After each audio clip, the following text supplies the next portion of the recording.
আসসালামু আলাইকুম। আজকে আবারও হাজির হলাম অন্যরকম একটা ভিডিও নিয়ে। আপনারা আমার পেজে সবসময় কেক কিংবা কুকিজের ভিডিওগুলা দেখেন। হয়তো আপনারা ভাবেন যে আমি সবসময় হয়তো এগুলো খাই। আসলে ঠিক তা নয়। আমি আমার যখন প্রয়োজন এগুলোকে বানিয়ে রাখি আর আমি যখনই বানাই তখন সাথে, সাথে ভিডিও করে রাখি কিংবা ছবি তুলে রাখি আর এগুলোকে পরবর্তীতে আপনাদের সাথে শেয়ার করি। তো আমার সেদিন ডিনারে অন্য কিছু খেতে ইচ্ছে করছিল না। তো হঠাৎ করে আমার মনে পড়ল যে যেহেতু আমার ফ্রিজে চিকেন কিমা রয়েছে আগে থেকে রেডি করা, তো স্যান্ডউইচ বানায়। তো সেইজন্য আমি ১ম এ ৪ পিস পাউরুটি নিয়ে নিয়েছি। তার আগে আমি আমার স্যান্ডউইচ মেকারটাতে তেল ব্রাশ করে একটু হিট হতে দিয়ে দিয়েছিলাম। আর পাশাপাশি আমি স্যান্ডউইচটাকে রেডি করছিলাম।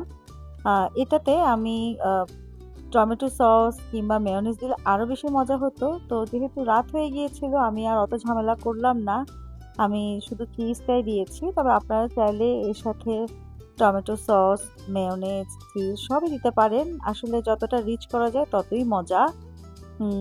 তো আমি এভাবেই রেডি করেছি। ১ম এ ৪ টা স্লাইস রেডি করে উপরে আবার কাভার হিসেবে আবার নতুন পাউরুটি দিয়ে আমি স্যান্ডউইচ মেকারে এরকম করে ২ টা স্লাইস রেডি করব।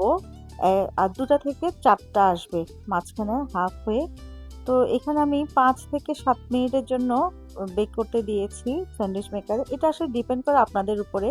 আপনারা যদি একটু নরম খেতে চান তাহলে ৫ মিনিট দিলেও হবে বা ৪ মিনিট দিলেও হবে। যেহেতু আমার বাসায় একটু মচমচাটাই সবাই পছন্দ করে গরম, গরম। তো আমি ৫ থেকে ৭ মিনিটের মতো রেখেছিলাম। ৬-৭ মিনিট রেখেছিলাম। আর এটা গরম, গরম খেলে আ আ অনেক মজা। সাথে টমেটো সস, একটু ক্ষীরা বা শসা, মেয়োনিজ দিয়ে খেলে অনেক মজা। আমার বাসায় ঠিক সেভাবেই খায়। এই তো রেডি হয়ে গেল আমার স্যান্ডউইচ। আপনারা এভাবে বাসায় ট্রাই করে দেখতে পারেন। আশা করি আপনাদের ভালো লাগবে। আজকে এখানেই শেষ। ধন্যবাদ।